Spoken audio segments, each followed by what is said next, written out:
How's it going, everyone? This is Michael Thurber, photojournalist and sociologist here at VEDA World News, VEDACOM.com. That is VEDACOMM.com. And again, we are here with Karla West, Precinct Chair 16, correct? Yes. How you feeling today? I'm feeling great. Glad to be here. Thank and you we for spoke having me. very briefly about that weekend. You had a fun-filled weekend being with family. I did. Being with family. Family is very, very important to me.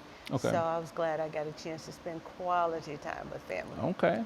Well, let's just hop right into it. We're talking again politics right here in Houston, Texas. The Capitol was full. One of our correspondents here at VEDA World News was down there. She was actually interviewing people, politicians, community activists.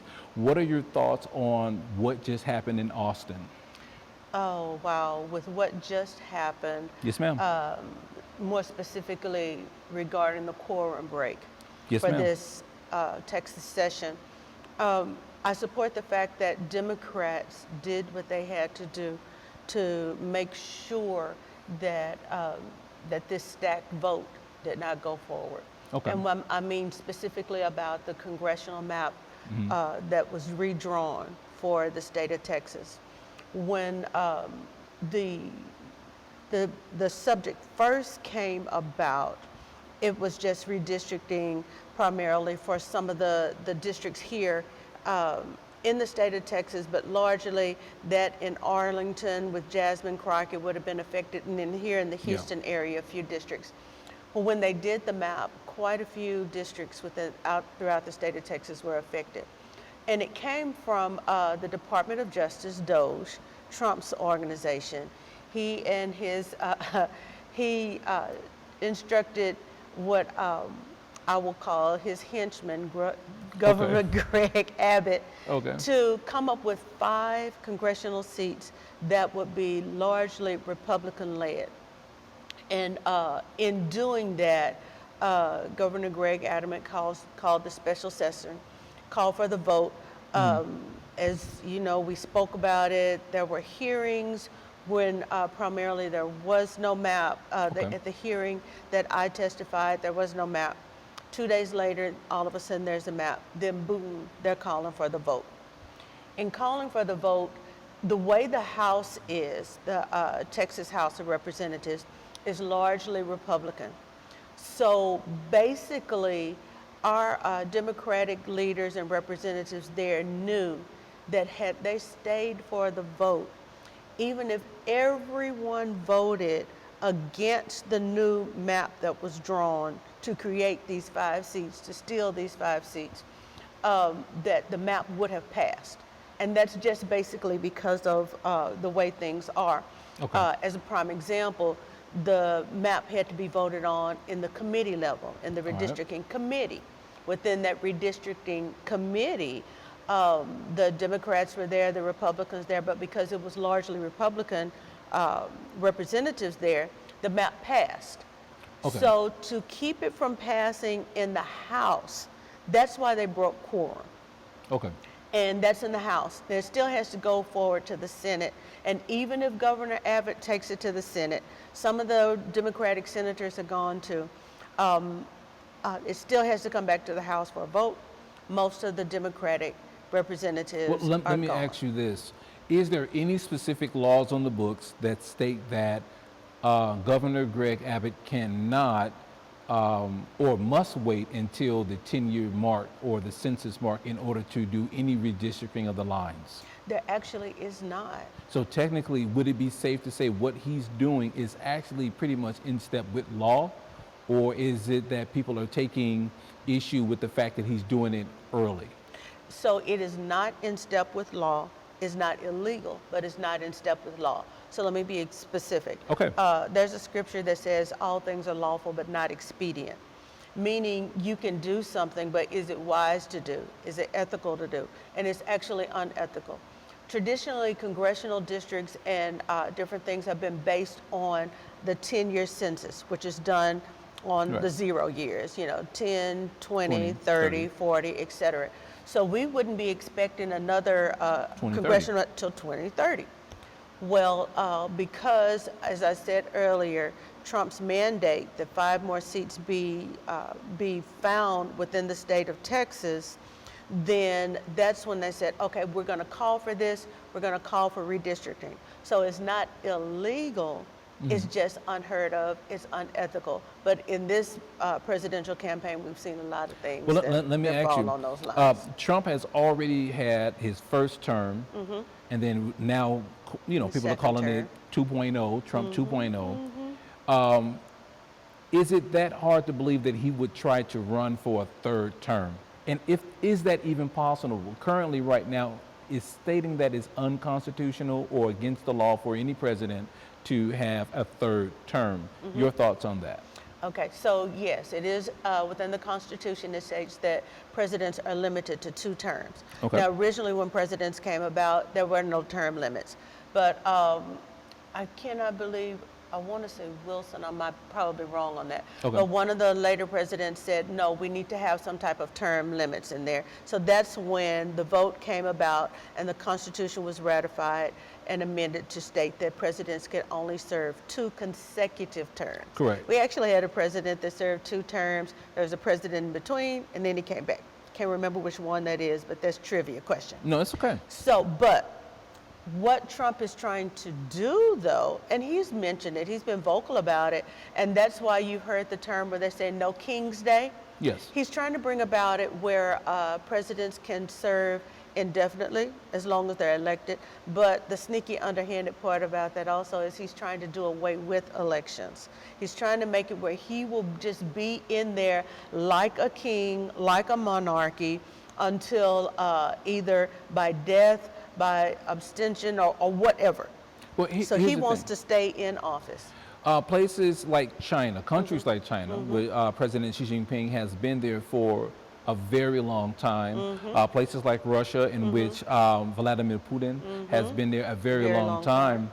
One of their complaints about the U.S. is that it's very hard for us to trust the United States when there is an election being held every 4 years and there's a new guy who may or may not adhere to the deal that was agreed upon from the last guy. What are your thoughts on that? And how does that play a part in this presidency here and in Texas? So the United States is a democracy, meaning that it is a government that is run by its people. Okay. And in the government being run by its people, which Russia is not necessarily so, nor is China, with a democratic society that's run by its people, you have certain things in order. Like there's a system of checks and balances within the executive, judicial, and the legislative branches of government. Correct. Okay? So there are those checks and balances. So when you have a president that serves only 2 terms, it's not always the president that makes all of the decisions. As a matter of fact, I would venture to say the president rarely makes the final decision. This is And, true. you know, he has veto power, he or she has can make executive orders, but it is your Congress, it is your representatives that the people elect. Those are the ones that are primary in power. That's why we have the balance of powers. So even though countries may say, well, it's going to be hard to trust somebody, well, the powers that be, based upon the will of the people, have been there. What Trump is trying to do is take away the will of the people. The people are the ones that should elect their officials instead of the elected officials telling the people what they want us to do. So regardless as to how long a person has been in office or out of office, there's that balance of power. There's the check and balances, in that other countries should have more confidence with the changing of time that our country is being led and being run by the people. Well, let me ask you here. You talked about confidence, which was the key word you brought up. Do you believe that the American people actually have a decent amount of confidence in the government of the United States and the Texas government as well? Unfortunately, no. Why is that? Over the past 20 or 30 years, that confidence has been breaking. If you look back at the time 20 or 40 years ago, the government was led, you had people that were, that respected character, They respected the will of the people. One of the things that Trump began changing and that began changing within this generation is that people lost confidence in the government because people always thought that politicians may lie to them, but now it's become even more obvious.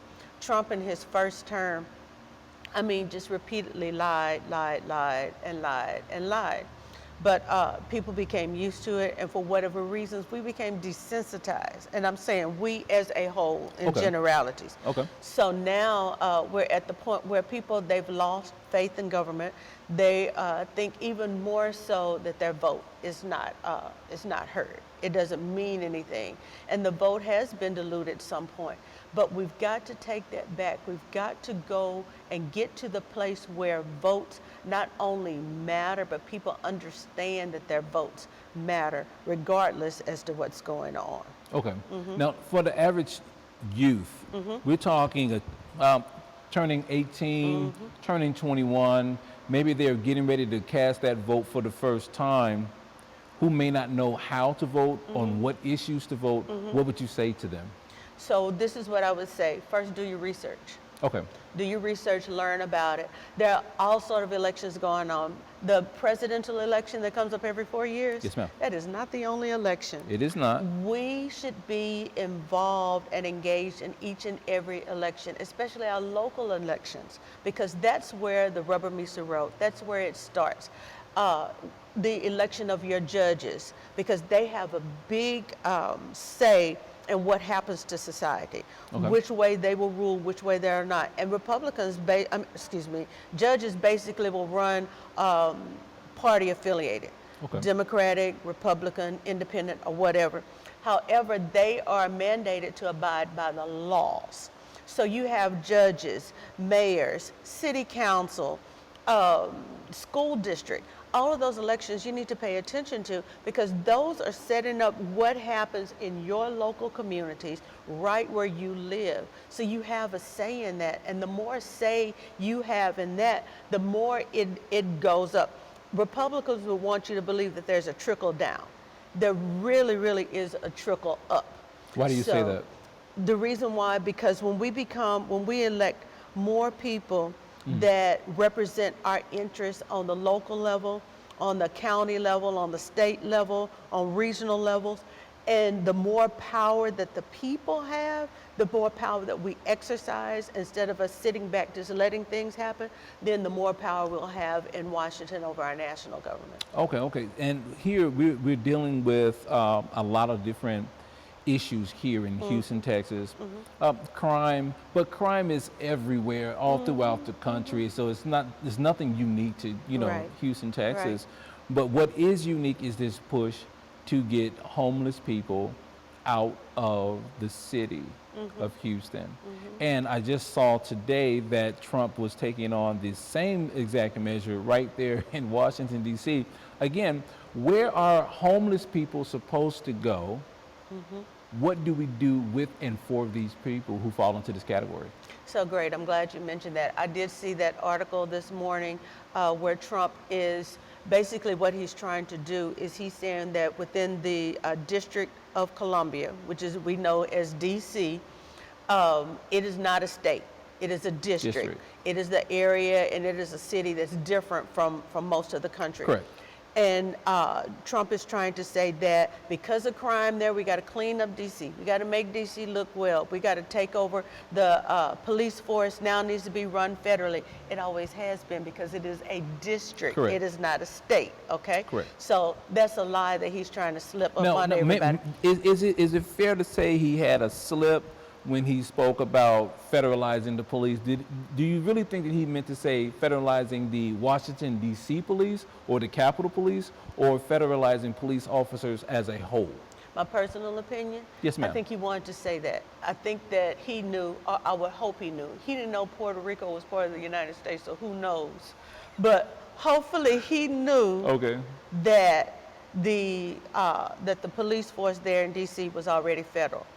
I believe, my opinion, Karla, Francine West, My opinion is by using those words, it incites more people to become upset and they say, oh yeah, the federal government needs to take over such and such and such and such. It's already there. Okay, and then I really want to quickly get to the homeless issue too. But okay, so by using those words, that sets up a precedent to get people to say, oh, well, if crime is big in my city, then we need to federalize our police forces here. So he's setting up a precedent, and it's wrong, and it's deceiving people into thinking that something is not already there. The crime rate in DC has gone down. Okay. It has really gone down, especially in the past 2 years. There was a spike, but it's gone up because I have relatives and I know people that live within the city of DC. Now, in speaking to the homeless part, Trump said all of the homeless people need to leave immediately. And he said that as they're traveling out, there will be places and houses and housing that the homeless people will be set up for. I really hope that's so. Because you shouldn't just tell marginalized people, oh, get out of here and have nothing to offer them. So I hope so. But I mean, that's what's happening here in Houston. Well, it's not. And let me tell you why it's not. How? Okay. So the homeless coalition here in Houston is very strong.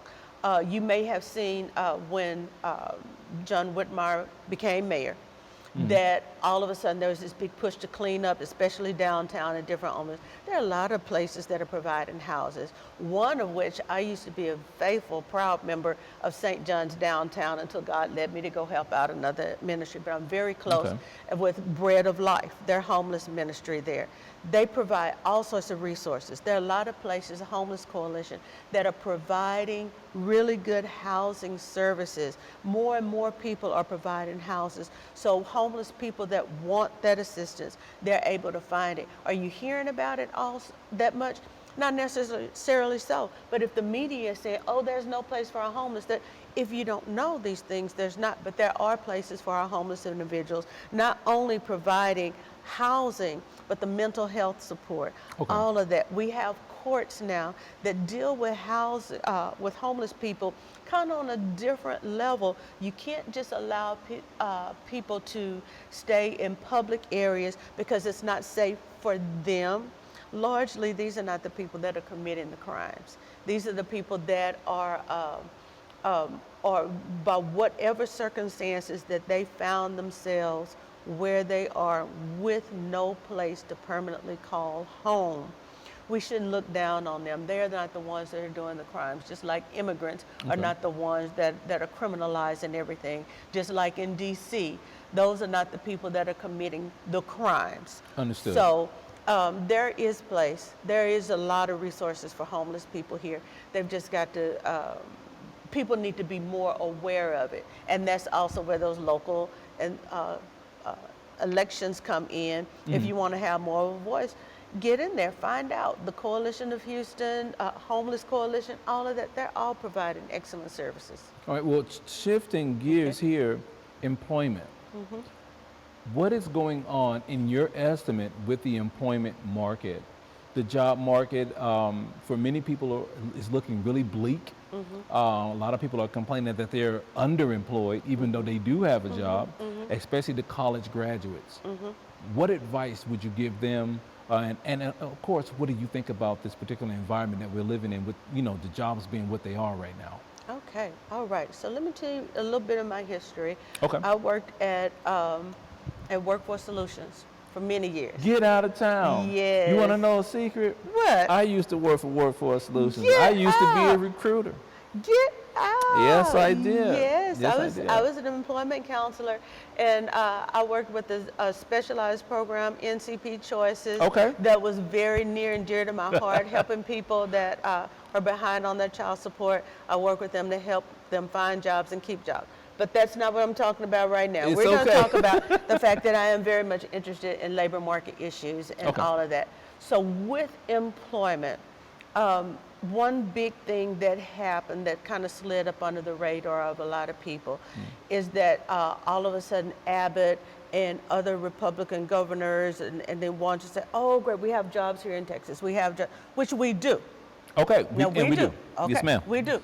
Those jobs that were created, and a lot of those jobs were the lower wage-paying jobs. And they were. I would see them And in they- the report every morning. Yes, in those. So you see, we had the jobs, but they were not jobs for people with livable wages. Wages that people actually really yes, want. exactly, that people really wanted. Okay, so whereas it was a good thing, it wasn't necessarily sustainable. Okay. Okay, so people found that I really can't sustain a family off of this. Okay, at the same time, our entitlement programs, Medicaid, SNAP, those things began being taken away. We're getting less and less benefits. People are. Yeah, a lot of the initiatives that came forth that would have expanded Medicaid here in the state of Texas was refused by our government, by the Texas government. Why do you think that is?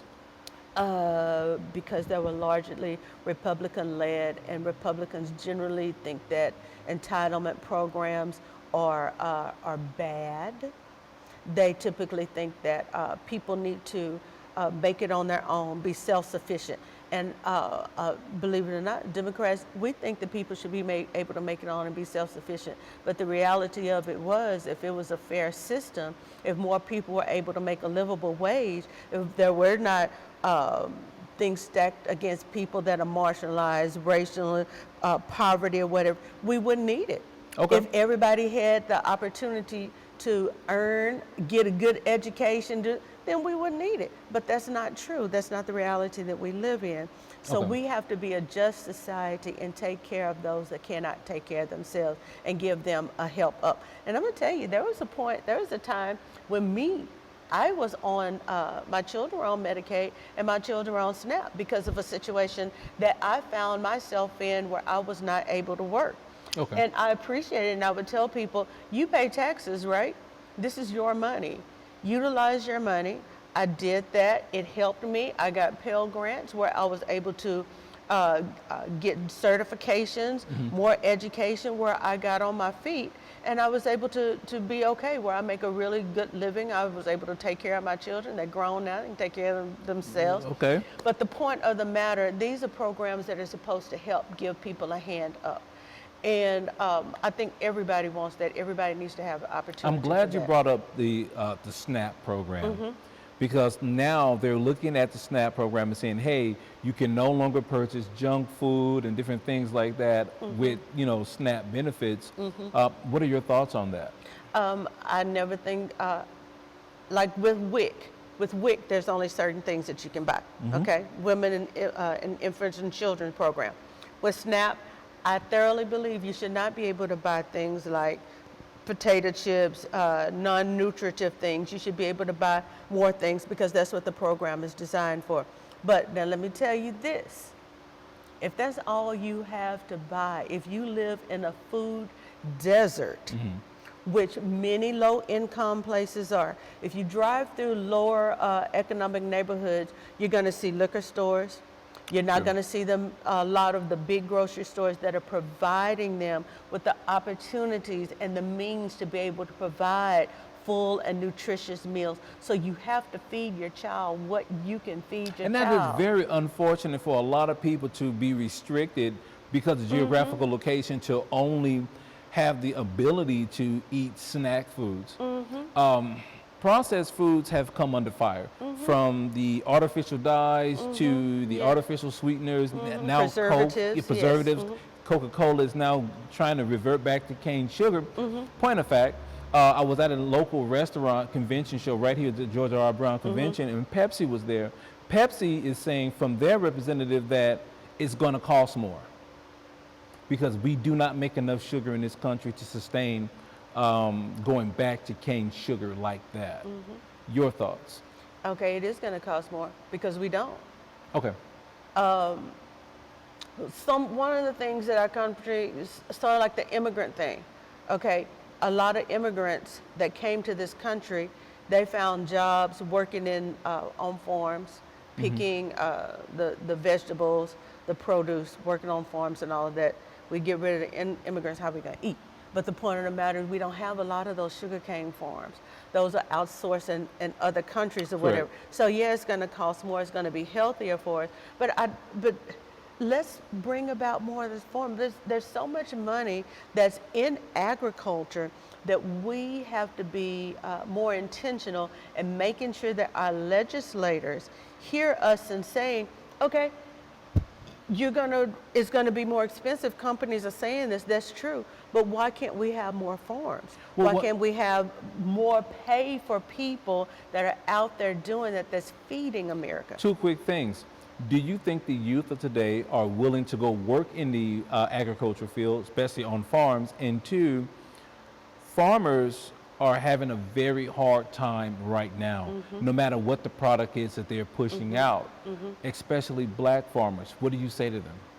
What I say is that keep fighting, keep trying to bring about legislation that helps you out. Okay. There is money available for people to be able to provide farm. Agriculture is specifically the part of agriculture dealing with farming, producing food. There's so much needed. If they would pull together and try and tell people more, make people more aware that if we were not here, you would not eat. This is Why absolutely outsource true. all of that? So we can cause all of that stuff to change. We can bring it back to people to find out what a noble profession that is, what a noble way it is, and with the technology that they're coming up with. I think technology is a good thing. I hate to see that some people are losing their jobs because of it, but we need to go ahead and act on that, utilize whatever resources we can, so there will be more food. There will be more farm for black farmers, for all farmers. Yeah. Here's a question. A 4-day work week. What are your thoughts on that? 4-day work week. Okay. A 4-day work week, I think it would really, really disrupt the way we're used to doing business here in the United States. How so? Because we're used to Monday through Friday, 8 to 5, weekends off. That's our culture. That's society. Okay. Whatever. We move to a 4-day work week, that might throw things off. I worked at when I was working at Workforce Solutions, the contractor I was with, Houston Works USA, we had where we would be off every other Friday, and I loved it. I loved it. And when you do it right, it actually can make productivity go up. How did your personal or professional productivity increase with that type of schedule like that?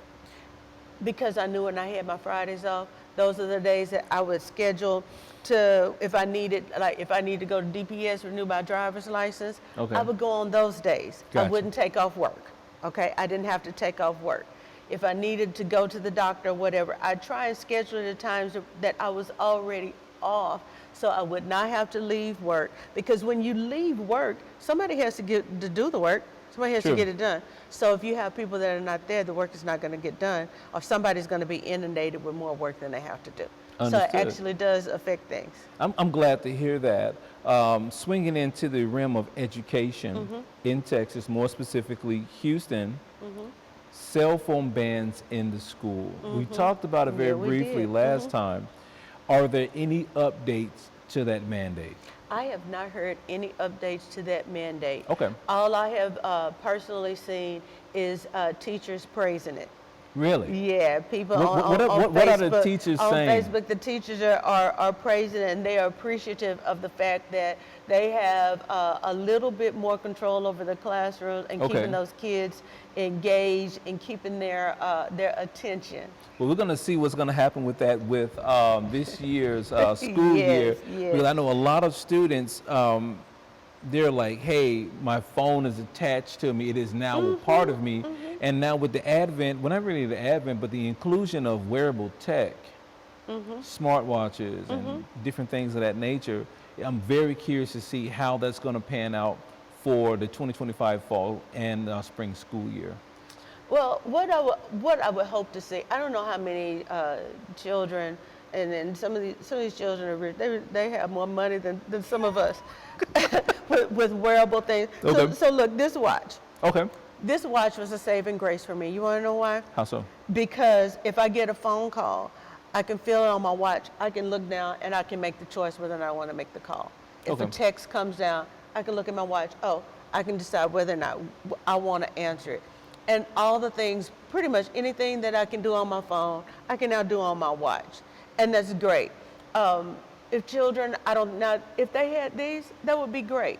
But they banned smartwatches and tablets. Get so. out. Yes, yes. Okay, but okay, so it goes back now. I was not aware that they were banning the It's smartwatches. okay. They said also, but still, okay. So look, if I'm talking with you and something was come through, I can control myself. I might feel my watch, but I'm gonna be wanting to look.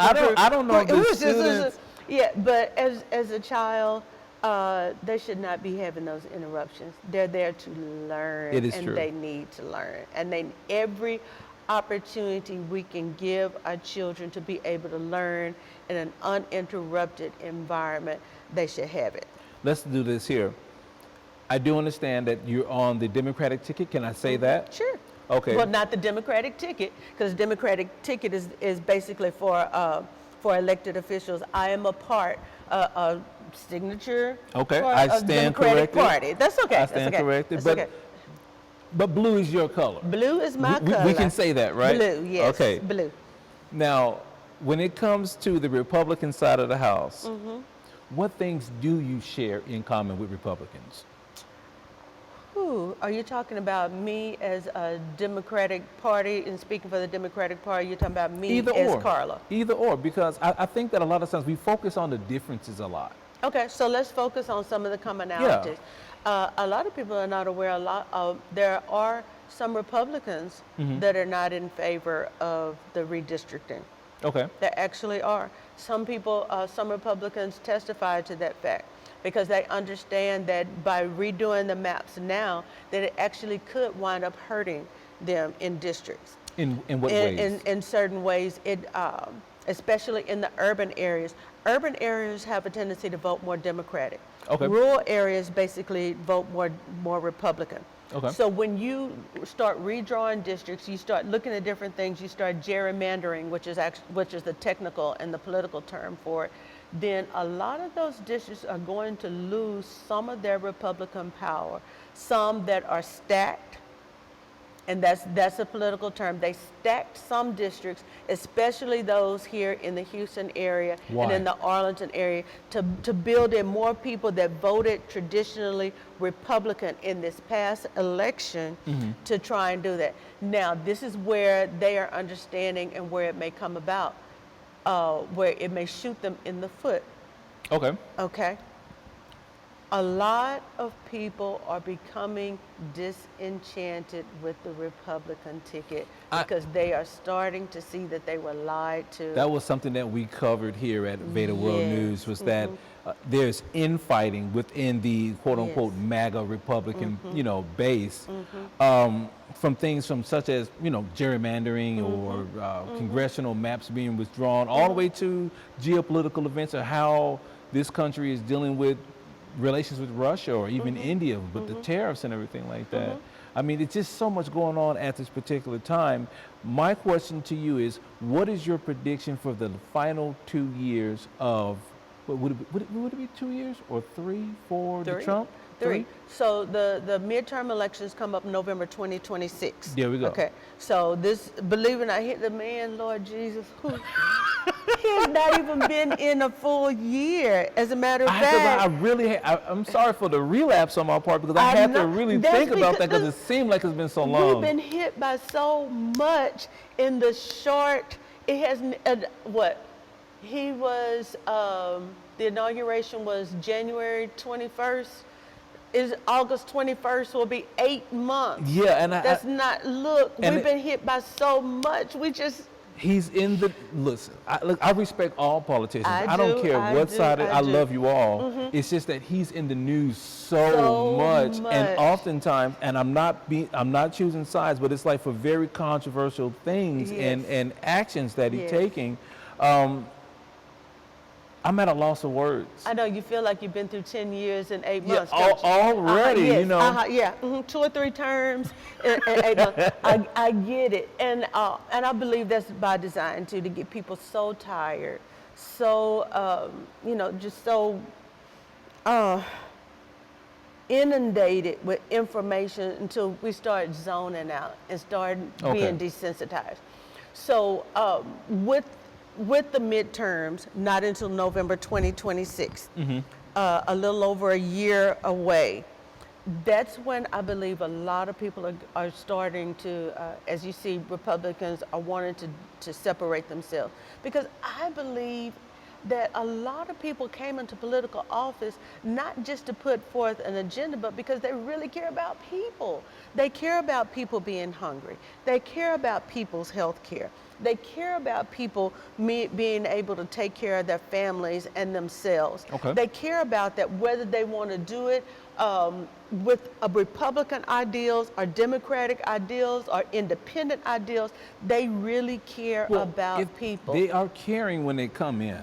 And I could say this is pretty much across the board. What happens?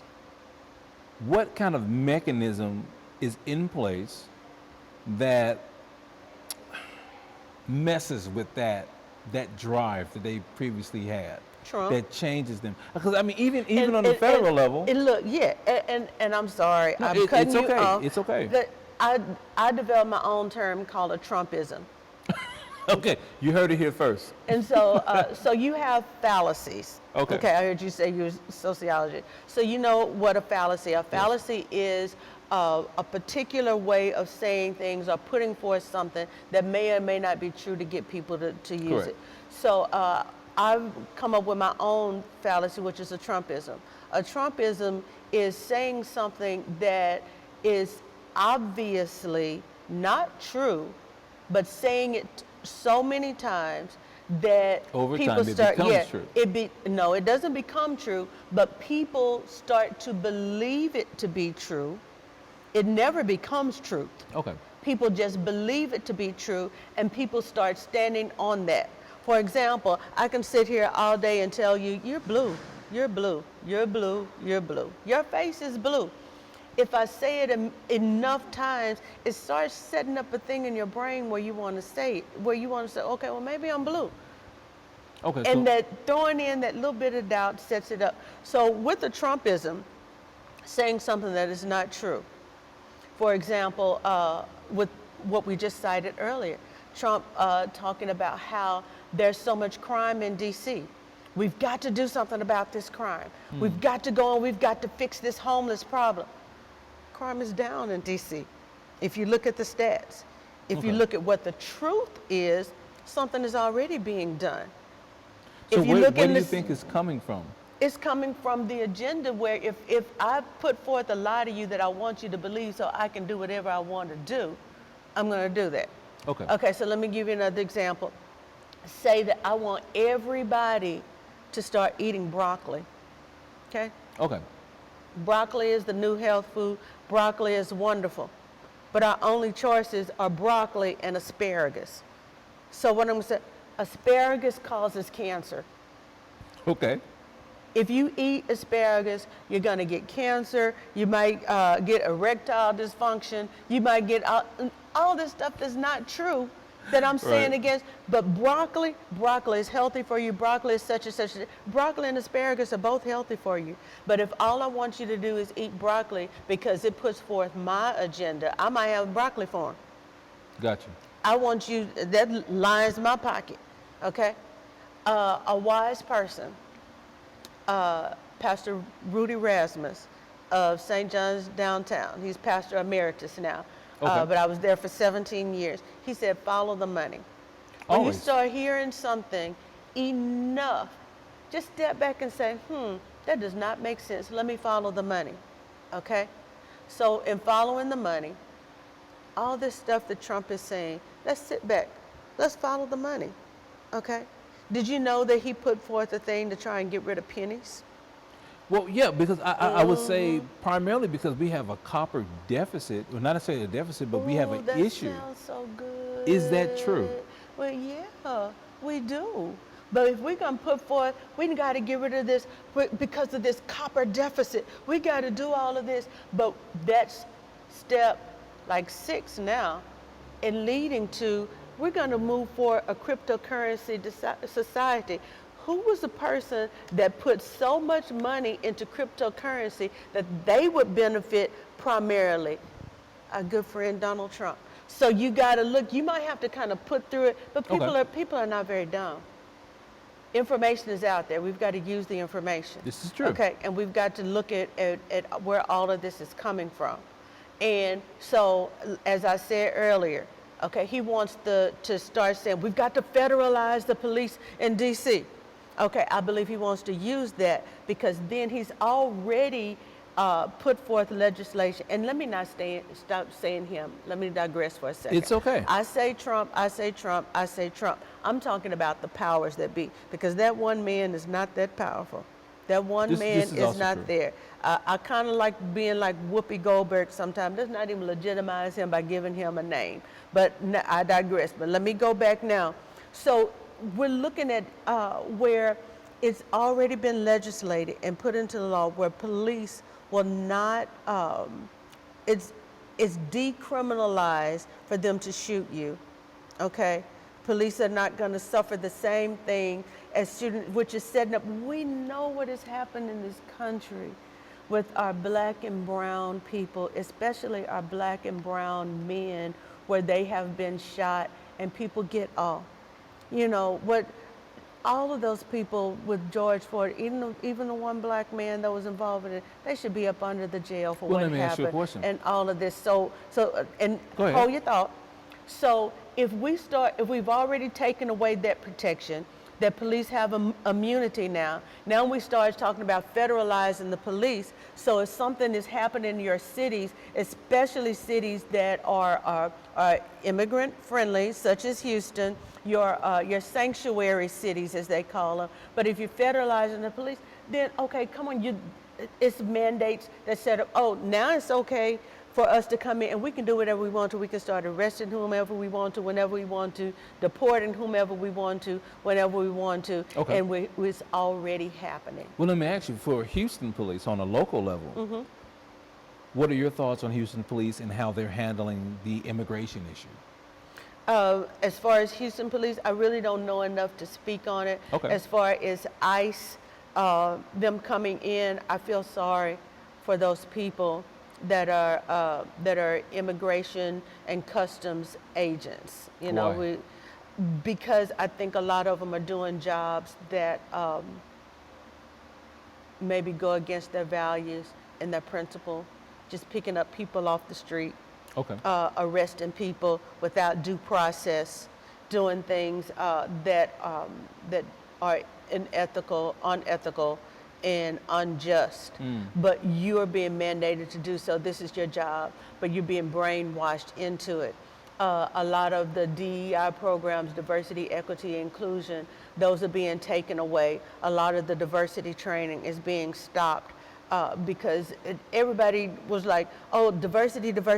Well, diversity is a good thing because we need to learn about each other. But what happens when, a program such as DEI actually becomes a nuisance to people, whereas people who may not subscribe to DEI, when they go to these places, sometimes they feel out of pocket too. They feel out of order when they go to some of these places because they feel like they don't fit in because of the ideology that the other people that have in these particular spaces have. Well, that's because they don't understand DEI. Okay. You want to know who is the largest benefiter of DEI programs? Who? White women. Okay. And that is because diversity, equity, inclusion was not set up just for minorities. It was put up for people with disabilities. The ADA, American with Disabilities Act, a lot of that is largely a part of DEI. Okay. It's to help all people make sure they get equal footing, equal access in all sorts of ways. So whereas people want you to believe that DEI is just to help the black and brown man, it is not. It's to help all people. And by getting rid of DEI, and you mentioned educational programs that help children with disabilities, where they are not going to be able to have those same supports to get a good education in school with their accommodations, with their with programs that help them out. that's going to be a disservice. And when you look at it, what it was Orwell's book, 1984, Yeah. the Big Brother Society, and all of that. That who gets to decide who is a viable part of society? Everybody is a viable part of society. But a lot of people don't feel that they're being treated as such. I mean, you have people that may have done prison time, people who may have went to jail. They're not being included. They don't feel like they're being included. And they're not being included.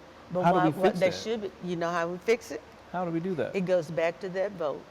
Goes back to you speaking up as an individual. Okay. You going and you talking about what legislation, what laws that you think should affect you. Reading and learning about the fact that when slavery was abolished, the wording became, and in Jim Crow era, okay, the wording was changed to ownership. Where in a lot of prisons, that's how we can start doing slavery now. We can take prisoners to do this slave labor, but they changed the wording on it to say ownership. With Alcatraz, with the alligator Alcatraz, Okay. if you read it, it says ownership for the people that are going there. What is ownership? You don't own another human being. That's slavery. Well, I'm going back to, this topic here and combining that with I know I got employment. up on my high horse. No, you're fine. Okay. You're fine. Should people who have been to jail or prison, shouldn't they qualify, if they qualify, Definitely. for the same think- jobs that anybody else would?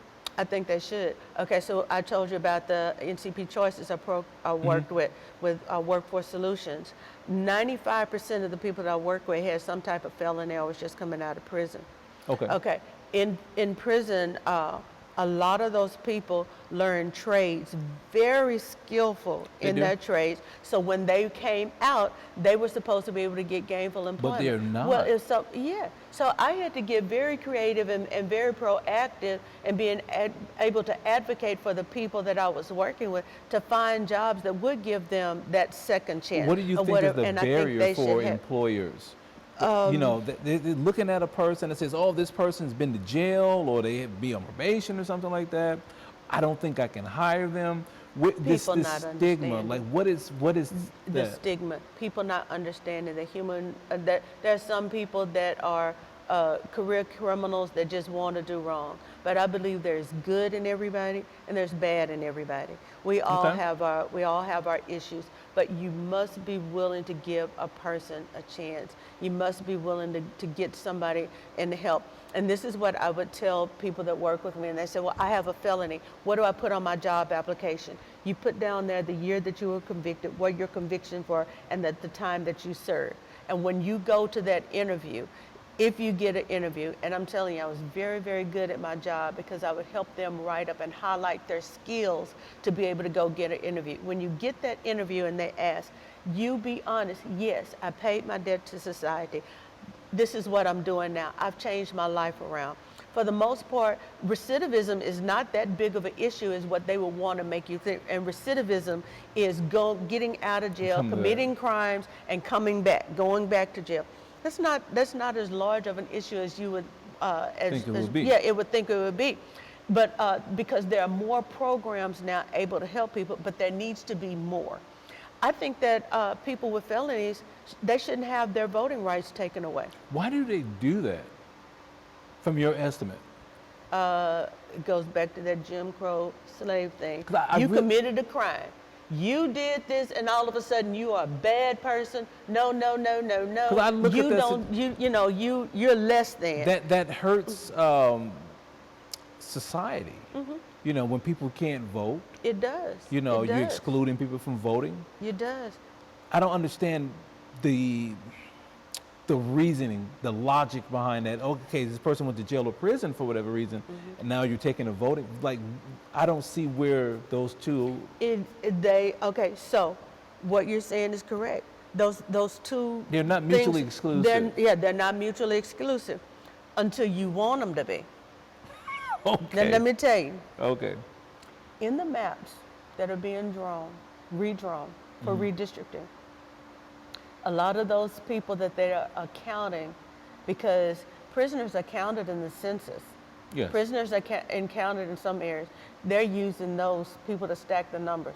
Prisons are largely in rural areas. They Okay, are. so they're stacking the numbers to say, oh, we have this many thousands of people that live here, but they're not telling you not all of those thousands of people are able to vote.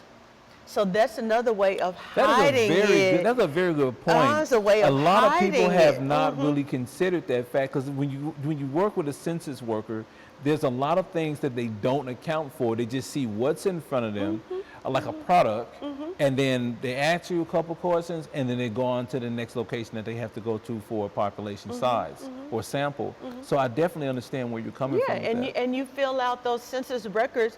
The form is, you know, I can remember a long time ago, it used to be maybe like one page. Then it expanded and it kept expanding, asking more and more questions. But if you want, you know, with statistical analysis and with statistical data, you can skew it sometimes and make it look any way you want to. So whereas counting people that are fortunately based upon their own need to be rehabilitated, or unfortunately based upon whatever happened to them, that find themselves incarcerated, they can be counted when it's good for you to count those numbers.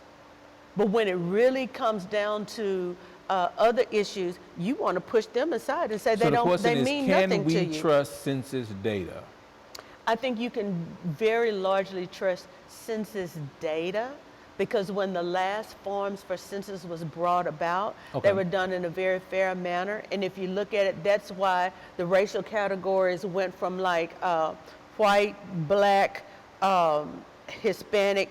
They added in there's all these other different categories, even where you can designate yourself as a person of mixed race. Those are all good things, because that helps all people, because as I said, all people matter. They want to get rid of some of those and now take it back. If I was Hispanic, I would want to be able to say, am I Hispanic from Mexico, Spain, Colombia, or wherever? I take pride in that. I did the 123andMe and the Ancestry DNA.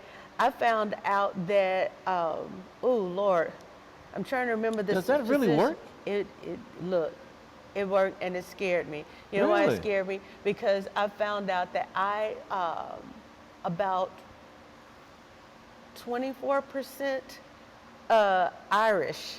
Get out of town. Yes. So like, what do you think about when you look at that 24% Irish, but I've identified as African American all my life? What do I do? What was your first thought?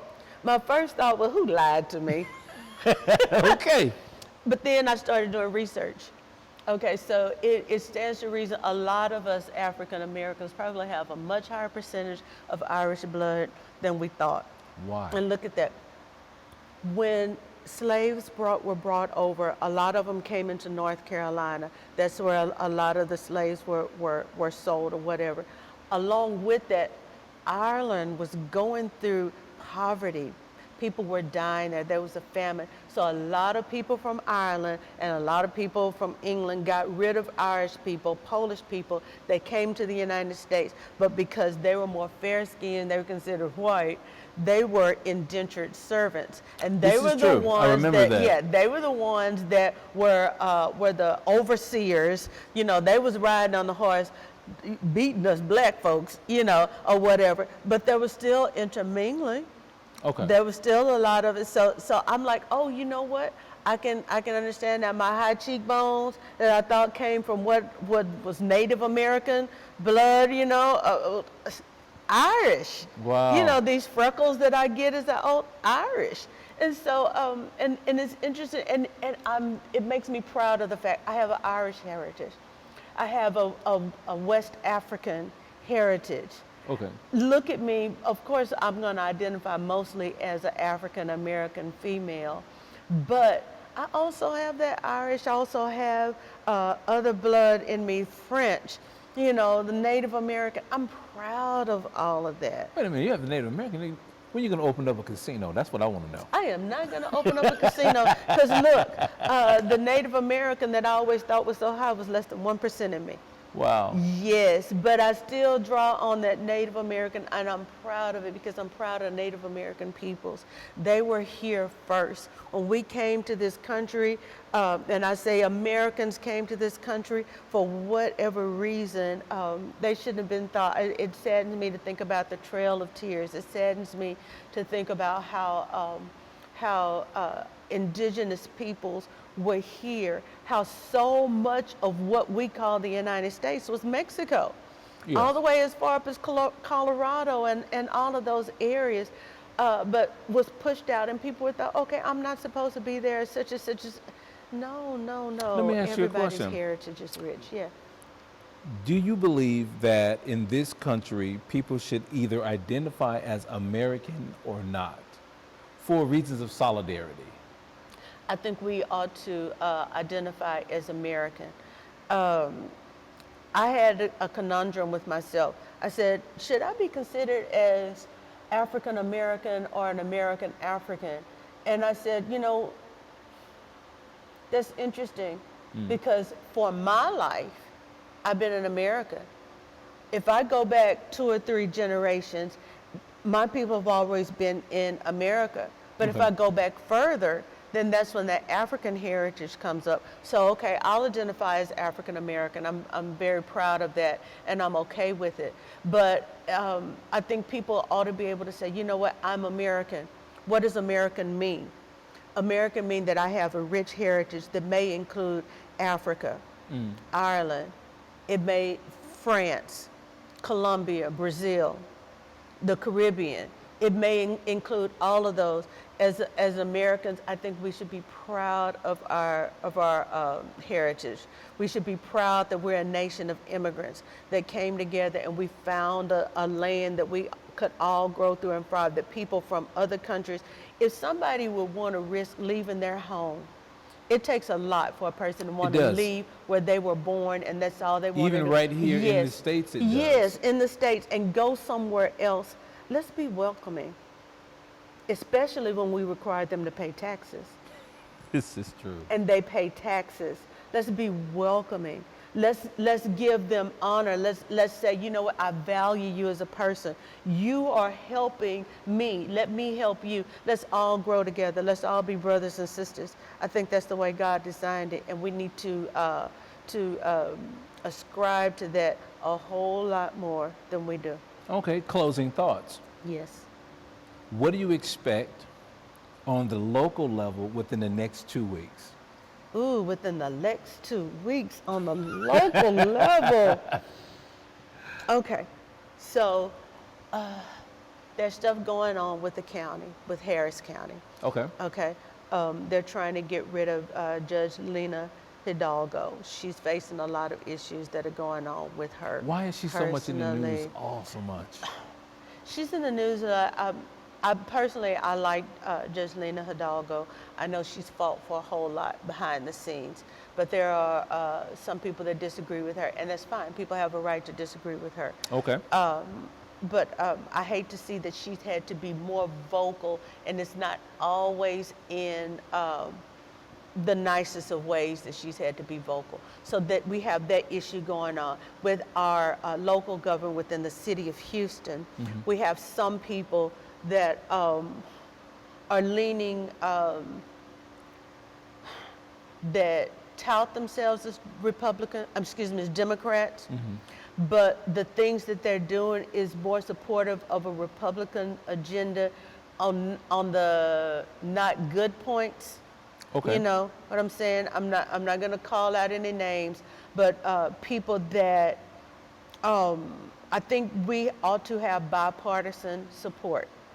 I think that if you put everybody in a room, not everybody should think alike, For the best ideas, I think you need to have variety of thought. I think you need Okay. to have people I think a with lot of people different can agree with ideas. that. Yeah. So I'm not saying that everything needs to be Republican, everything needs to be Democrat, but I believe that if you are stating this is what I represent and this is what I stand for, everybody has the right to change their mind, but be upfront about it. Okay. So I think that here within the next 2 years, 2 I weeks. think 2 weeks. Dang. Yes. Okay, with 2 weeks. Okay. You're going to see a lot of people joining the Democratic agenda because, especially with this gerrymandering that has gone on, people finding out what ICE is doing in terms of immigrants here in this city, here in this area, they're starting to understand that what is being touted as being good for us as a whole is not. Okay. But they're finding out that those things that Democrats have stood on in terms of helping people, actually being there, actually unifying. We are coming together like never before. So watch in 2 weeks, we're going to be more and more and more and more unified. Okay, well, I guess you said it all right here for this particular interview. Okay, And I appreciate all you right. coming out. Oh, thank you for It's having a big me. deal for us here at VEDA World News. As you well know, we love all politicians, no matter what side, no matter what program or agenda you guys may have. We really appreciate you guys coming out and things like that, Well, talking to us. I appreciate it because it means a lot for me. As you see, I have a lot to say It's about okay. a lot of things. Yes, ma'am. And I think everybody should be able to say what they feel, stand on 10 toes down on what they believe, and be able to support it. And we all need to work together. Yes, we do. Thank you, VEDA. Yes, and I appreciate you very much. And you are watching VEDA World News. You can contact us or reach out to us at VEDACOM. That is VEDACOM.com. VEDACOM with 2 M's. My name is Michael Thurber, photojournalist and sociologist, and I thank you.